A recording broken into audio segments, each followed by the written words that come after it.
فاسألوا أهل الذكر إن كنتم لا تعلمون.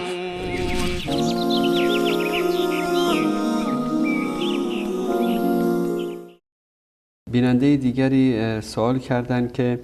اگر مسلمانی در حالت جنوب باشد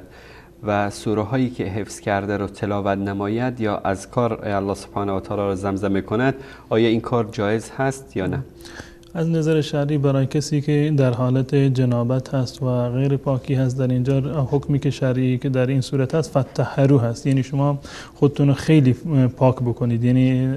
کنایه از غسل هست، یعنی وضو در این زمینه کفایت نمی کند. احکامی که متعلق به شخص جنوب هستند این است که انسان جنوب در حالت جنابت نمیتواند که نماز بخواند، نمیتواند که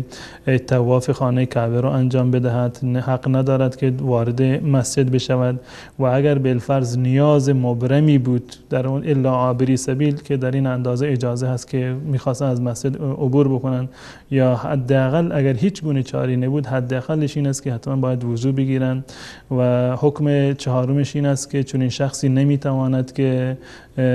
قرآن رو دست بزند، لا یمس القرآن الا طاهر، حدیث رسول الله صلی الله علیه و سلم هست. و حکم پنجم این است که چون این شخصی در حالت جنابت حق ندارد که قرآن را تلاوت بکنند، زیرا در زمان رسول الله صلی الله علیه و سلم زمانی که ایشان قرآن رو به اصحاب آموزش میدادند، کسی را که در حال جنابت بود قرآن رو به ایشان آموزش نمیدادند و اجازه نمیدادند که قرآن را در واقع تلاوت بکنند. این از نظر حکم شرعی تلاوت در حالت جنابت است. اما اگر اذکار اورادی هستند یا آیاتی به عنوان دعا هستند، به عنوان یک نوع تعویض هستند برای انسان که برای دفع مثلا خوف و هراس باشه، من اون گونه که اشاره کردم، به عنوان دعا اشکال نداره که در حد ضرورت انسان این ادعیه را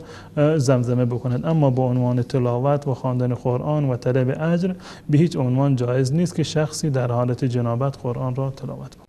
فاسألوا أهل الذكر إن كنتم لا تعلمون.